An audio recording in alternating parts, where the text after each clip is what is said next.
નમસ્કાર મિત્રો, વિડીયોમાં તમારું સ્વાગત છે। જી હા મિત્રો, અત્યારે હાલ મોટા અને મહત્વના સમાચાર સામે આવી રહ્યા છે। NHAI દ્વારા ટોલ પ્લાઝા પર વેટિંગ વાળો નિયમ બંધ કરી દેવામાં આવ્યો છે। કદાચ તમે આ નિયમ વિશે ન જાણતા હોવ, પરંતુ NHAI નિયમ હતો કે તમે ટોલ પ્લાઝા પર ઊભા રહો અને 10 સેકન્ડ પ્રતિ વાહન વધારે સમય તમારે વેટિંગમાં જતો રહે તો તે ટોલ પ્લાઝા પર તમારી પાસેથી ફી વસૂલવા વગર જ તમને તે જવા દેવામાં આવતા હતા। જી હા મિત્રો, અત્યારે હાલ મોટા સમાચાર સામે આવી રહ્યા છે।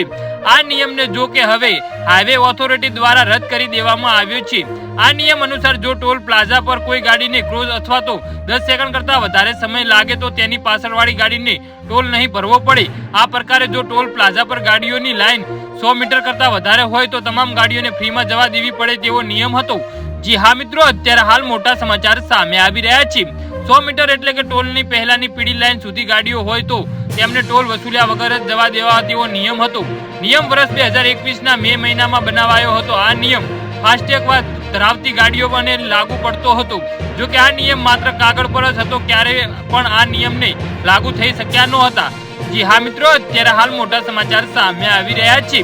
જો કે કોઈ આ નિયમનો હલાવો કે ટાંક્યો નહીં, પણ ટોલ પ્લાઝા કર્મચારીઓ અને પાછળની ગાડીઓને હોનર વગાડીને ગાડી ધારકને ટોલ કાપવા માટે મજબૂર કર્યા હતા। તેમ છતાં ન માનો તો ટોલ કર્મચારીઓ દ્વારા દાદાગીરી કરીને ટોલ વસૂલવાની અનેક ઘટનાઓ સામે આવી ચૂકી છે। જી હા મિત્રો, તો આના વિશે તમારું શું કહેવું છે તો નીચે અમારી કોમેન્ટ બોક્સમાં જરૂરથી જણાવજો અને મારી YouTube ચેનલને સબસ્ક્રાઇબ કરવાનું ભૂલતા નહીં। ધન્યવાદ।